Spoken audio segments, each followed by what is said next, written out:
নমস্কার, DMD express চ্যানেলে সবাইকে স্বাগতম।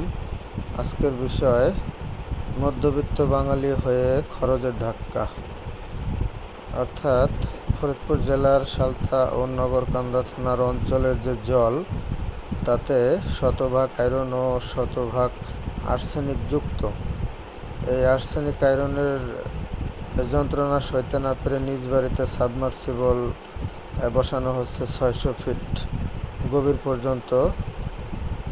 এই 600 ফিট গভীর থেকে পানি আসবে আর্সেনিক ও আয়রন মুক্ত হয়ে।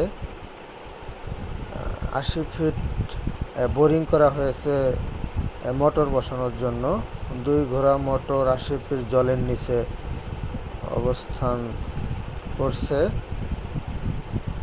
মোটরের সাহায্য করে জল উঠে আসবে। এখন মোটামুটি জল আর্সেনিক আয়রন মুক্ত। ধন্যবাদ।